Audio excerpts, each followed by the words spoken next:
Gak ada yang profit hari-hari ini. Itu gak dengar dari kata Mbak Sandra. Apa Kalau ini kita sedang menanti-nanti dan Kok antara profil sih portofolio? gimana sih Anda profit portofolio. Kasih lihat seberapa Itu kita lagi portofolio menanti-nanti kamu. Lah, suntikan Danantara ke pasar modal biar orang yang pada udah buntung tuh jadi untung lagi. Iya. Tapi kapan ya? Nanti kita lihat lah. Kira-kira ada gebrakannya gak ada di sana? We still have hope lah gitu dong. Obviously, there's still hope. Kita akan ngobrol bareng sama Detik Finance, Detikers soal mencari di mana ujung roller coaster dari IHSG ini. Apakah di bawah 6.000 atau mungkin kita masih ada harapan sampai ke 8.000 tahun ini. Iya. Karena kita cukup optimis juga sebetulnya di akhir tahun lalu ya gitu mencapai sampai 8.000, bahkan mungkin ada beberapa public figure yang bilang kayak kita bisa nih melejit ke 8.500. Wow. But look at us now today gitu ya. Makanya kita akan langsung ngobrol. Bareng sama Bapak Angga Alia Firdaus, redaktur pelaksana Detik Finance yang terhormat. Senang berjumpa kembali. It's so good to have you in Detik Sore. Kayaknya tuh ini ada sedikit nuansa-nuansa jalinan kasih ya di antara kalian berdua. Itu sudah lama tidak bertemu, benar. Udah kayak 2 tahun yang lalu lah. Gak nyangka. Tapi tadi gue ini, apa? Yang lu tanya sampai mana roller coasternya? Jangan ditungguin kalau masuk pasar modal mah. Iya. Gak bisa.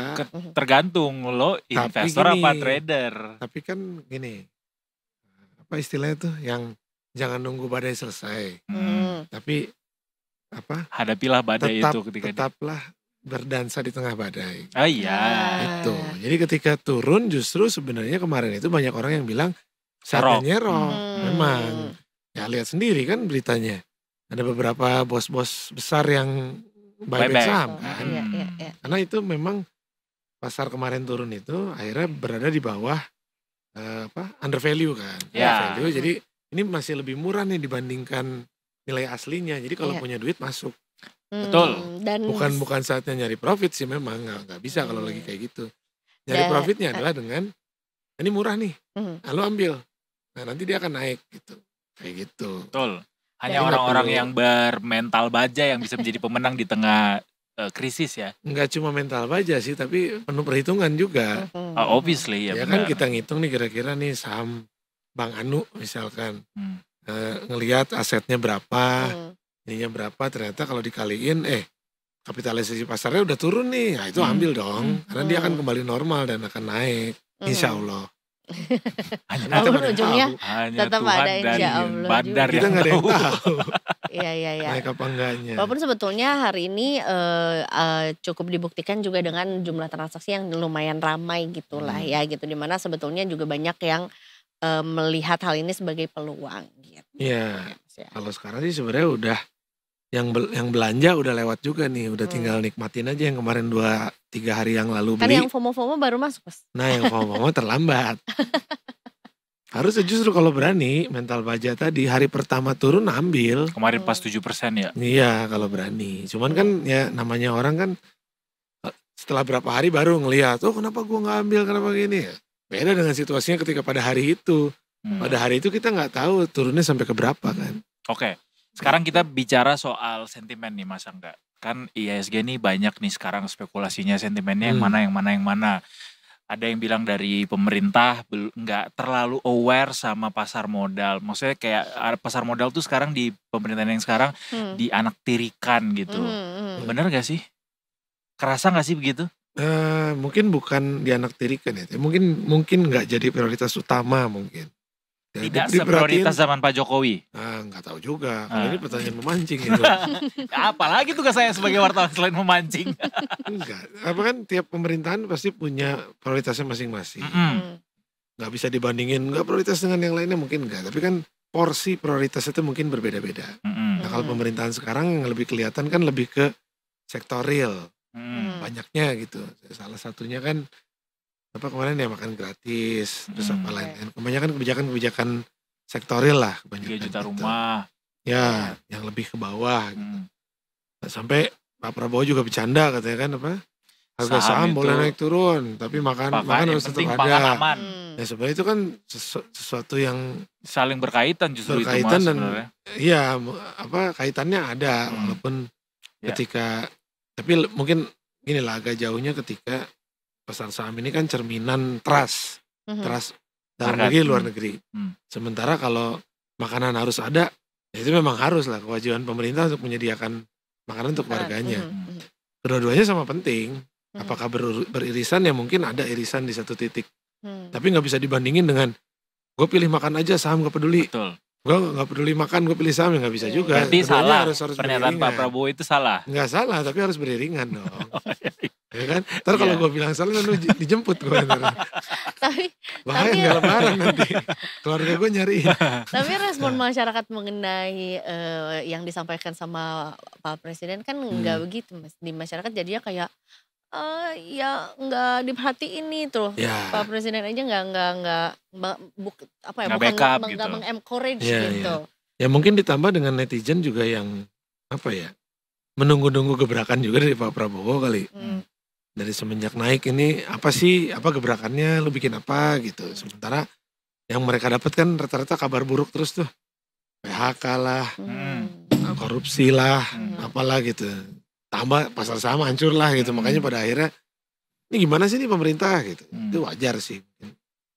Kita berada di situasi yang sedang serba tidak enak gitu kan. Mereka menunggu satu gebrakan dari pemerintah dan ternyata komunikasi dari pemerintah juga beberapa kurang baik gitu. Salah lah, tersampaikannya salah gitu. Tapi terejawantakan kan pada akhirnya bahwa ekonomi kita tuh memang sedang lagi gak baik-baik aja gitu. Dengan market responsnya seperti ini. Mau itu faktor dari dalam maupun luar yang membuat itu, tapi memang there's something wrong with our economic. Our economic have seen better sebenarnya gitu. Mungkin ini kita sekarang lagi banyak tantangan, ditambah dari luar tantangan banyak, ya kan? Amerika punya presiden baru yang agak nyeleneh, kebijakannya berubah-berubah, ditambah lagi geopolitik, peperangan yang masih belum selesai, fluktuasi komoditas dan lain-lain. Dari dalam negeri pun belum ada upaya yang nyata gitu untuk menyelamatkan kelas menengah. Kelas menengah ini kan kita tahu sendiri, mereka udah mulai ada yang kena PHK, pendapatannya turun, ya kan? Daya belinya juga turun. Itu belum kelihatan banget gitu. Salah satu yang kelihatan banget, ya mungkin itu diskon PLN tuh, insentif, Tapi mungkin perlu ditambah insentif-insentif lain. Udah kan bonus hari raya buat bonus hari raya. Nah, jadi warga juga menunggu pada akhirnya gitu. Ini kita ekonomi oke lah berat, tapi buat kita apa nih yang bisa dibantu gitu. Khususnya bantuan-bantuan itu kelas menengah seperti kita ini. Iya benar. Tolonglah Pak Prabowo. Kalau nggak dibantu kita jadi kelas bawah nih lama-lama. Sementara ekonomi Indonesia banyak ditopang oleh kelas menengah masalahnya. Ketika kelas menengah turun jadi kelas bawah, ekonomi kita akan menjadi lebih berat. Banyak ekonom yang setuju lah dengan ini gitu. Soal trust tadi dari pemerintah yang kayaknya butuh gak sih atau ada sarankah bahwa pemerintah harusnya memperbaiki gaya komunikasinya, kemudian memberikan sinyal-sinyal positif gitu bahwa pemerintah tuh taruh perhatian kok ke pasar modal gitu. Ya dengan Pak Prabowo mengumpulkan para analis itu juga kan akhirnya mau mengumpulkan para analis itu juga sebenarnya udah langkah yang bagus. Udah mau menerima masukan dari pasar gitu. Ya pasar pengen apa tuh ya didengerin lah. Karena pasar modal ini ya kembali ini kan masalah trust. Trustnya juga bukan trust satu orang tapi trust investor secara keseluruhan baik luar maupun dalam gitu. Kalau kita mau membangun trust ya gimana lagi caranya kalau bukan dengan komunikasi yang baik. Coba didengerin gitu, mereka tuh pengennya apa, mereka ada masukan apa, mereka pengennya diapain, mungkin ada insentif apa yang bisa dikasih, mungkin ada pemerintah bisa ngeluarin aturan apa untuk bisa bursa lebih ngebut lagi gitu. Itu udah bagus sih sebenarnya. Yang mungkin kalau gue lihat, gue kan udah berkali-kali mengalami krisis ya. Tua banget kayaknya gue ya. 98 gue ngalamin dong, walaupun gue gak lagi cari duit waktu itu kan. Gue masih sekolah. Kalau jadi sekarang masih di krisis identitas aja sih. Nah, krisis yang gue alamin dan gue lagi nyari duit, yang udah punya duit sendiri gitu. Itu waktu 2008. Gue baru masuk jadi wartawan, gue liputan kan. Nah itu betapa solidnya pemerintah pada saat itu, zamannya Pak SBY. Jadi ketika itu Sri Mulyani masih Sri Mulyani, Menkyu ya? Bu Sri Mulyani, Pak Sofyan Jalil, terus Pak Darmin. Darmin masih gubernur BI. Dan mereka tuh beneran kayak meeting sampai tengah malam untuk mikirin pasar modal besok tuh mau dibuka apa enggak. Karena kejadiannya sama, turun atau reject, tutup, harus ditutup. Besoknya dibuka, turun lagi. Akhirnya mereka meetingnya itu cuma satu, besok buka atau enggak. Kalau buka skenario-nya gimana, kalau enggak skenario-nya gimana. Nah mungkin pemerintah sekarang bisa meniru itu. Padahal waktu itu belum ada KSSK ya? Belum ada. Nah, setelah itu akhirnya dibentuk. Setelah itu baru karena itu karena perlu krisis. ternyata. Jadi walaupun bisa dibilang jauh banget lah sama pangan yang dibutuhkan masyarakat, tapi tetap itu dibutuhkan untuk trust di masyarakat gitu. Dan waktu itu kebijakan yang gue ingat adalah Pak Menteri BUMN Sofyan Jalil memerintahkan BUMN untuk buyback. BUMN yang punya duit, begitu saham turun lu beli. Jadi akhirnya ada yang nawar di atas, naik. Tanpa perlu RUPS juga tuh? Nggak perlu RUPS. Jadi ada uang yang nggak dipakai, kas itu pakai. Jadi pada akhirnya itu pasar saham yang ketika turun ditopang sama duit BUMN tuh masuk. Ditahan, kedorong naik. Setelah naik, BUMN punya simpanan saham yang bisa dijual di kemudian hari. Dan kejadiannya pada zaman Jokowi, 10 tahun kemudian setelah Pak SBY turun, di zamannya Pak Jokowi, mereka tuh menjual saham-saham ini dan naiknya tuh sampai 3 kali lipat harganya. Sudah naik duluan ya. Jadi duitnya bisa balik lagi ke si BUMN lebih tinggi. Dan pasar saham ditopang oleh BUMN yang punya duit. Ya sekarang gini, investor retail suruh ramai-ramai beli, duitnya seberapa sih? Nggak sebesar itu juga gitu. Orang-orang kaya nih, kayak kemarin Pak Boy Thohir kan buyback. Itu juga mungkin nggak akan lebih gede dari si perusahaannya sendiri kan. Itu karena itu beli saham pribadi kan. Tapi ketika BUMN, katakanlah misalkan BRI gitu yang gede banget, asetnya gede. Dia lagi punya duit nih lumayan nih, habis RUPS kemarin dividen langsung ada nih ngebom, dibagiin 15T. ngebom langsung. Gue buyback saham nih sekian persen. Itu selain menjagain pasar saham, itu juga menjagain investasi buat si BRI-nya sendiri. Dan gak bakalan rugi lah, BRI kinerjanya bagus kok. Itu 10 tahun kemudian dia pasti akan hadir. Selama gitu. kinerjanya bagus tapi ya. Tapi kan harus pede dong. Direksi yang mengambil keputusan pasti pede. Dia bilang oke, 5 tahun ke depan selama gue menjabat, gue jagain. Beli aja gitu. Meski kan ada juga pada akhirnya di masa-masa mendatang yang setelah buyback ternyata strateginya tidak tepat dan akhirnya menjebak dia jadi menyebabkan kerugian buat tapi negara. Tapi nggak banyak kan. Itu kan ketika si BUMN-nya sendiri mungkin ada masalah gitu, terlibat korupsi atau apa. Tapi setidaknya kalau melihat berkaca ke belakang, historis 2008 itu berapa? 17 tahun yang lalu. Itu bisa diikutin sih ketika pasar saham turun. Ada gerakan aja gitu, gerakan untuk buyback saham gitu. Sekarang kan udah nih, kemarin OJK setelah ngeluarin aturan baru lagi, buyback lagi boleh tanpa RUPS. Tapi kan gak ada komando. Gak ada komando untuk, misalkan nih Pak Erik gitu tiba-tiba oke, BUMN yang punya duit langsung masuk ke pasar ya gitu. Oh gak ada komando ya kemarin ya? Harusnya itu udah cukup gak sih dari OJK itu jadi kan OJK kayak, cuma memperbolehkan. Betul. Sementara kan gini, di BUMN itu kan juga mungkin direksi juga takut-takut nih ketika mau buyback. Gue ngambil ternyata salah langkah, disemprot sama atas gitu. Kalau di birokrasi kan agak tricky ya, nggak kayak di swasta. Kalau swasta kan kita minta maaf sebelum minta apa? Lebih baik minta maaf daripada minta izin. Iya. Kalau di sana minta izin dulu, karena maafnya masuk bui nanti. Aduh. Betul. Bahaya gitu loh. Sebenarnya kalau simple comment aja gitu untuk coba deh BUMN yang punya duit beli gitu. When is the good time untuk ngeluarin komen itu? Apakah nunggu dulu sampai ini? Tapi kan trust masyarakat udah keburu ya harusnya sih dari kemarin-kemarin sih. Kemarin-kemarin kumpulin BUMN yang punya duit beli misalkan gitu. Tapi dengan apa namanya? Batasan-batasan lah, belinya tuh nggak boleh serampangan dengan perhitungan apa bla bla bla. Jadi diminimalisir resikonya dengan ya meeting dulu. Meeting nih misalkan nih nilai itu berapa?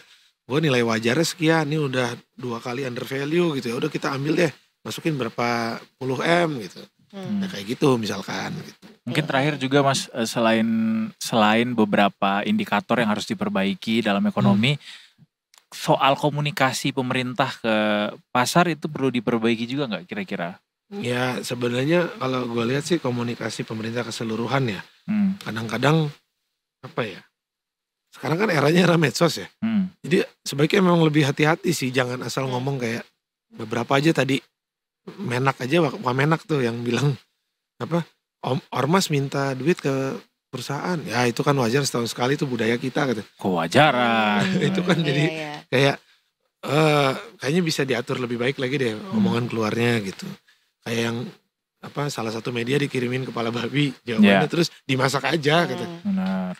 Atau timnas kita kalah karena kurang gizi. Nah, itu sekarang tuh eranya medsos yang bisa jadi PR nightmare buat pemerintah gitu. Jangan asal ngomong. Pemerintahnya, bos-bosnya coba tolong tim PR-nya di brief lah gitu sebelum ngomong gitu. Jangan ngomong ini, batasannya sampai sini, ini nggak usah diomongin gitu-gitunya. Cobalah. Atau hire tim PR yang lebih baik. Betul. Gitu. Okay, agensi PR agensi nih ya, waktunya your time to shine. Ada di bawah ini. Email saya ada. Nama saya Angga Alia. Nanti dibuatin buku saku gitu ya Mas ya. Boleh dibantu nanti kalau misalkan ada yang mau diatur. Ya udah, pokoknya harapan kita semua karena gini, ketika salah ngomong di pasar itu efeknya panjang. Betul. Itu tuh benar-benar harus dijagain sih. Benar, domino efeknya berasa tuh. Cepet. Thank you Mas Angga. Ya. Sudah siap sharing bersama dengan kita juga sore hari ini. Semoga kirain sampai bukber waktunya kita. Enggak. Masih banyak tamu pasien lainnya yang akan datang. Gue ngarepin ada tajilnya. Nanti kan ada banyak takjil nanti di sana ya. Terima kasih.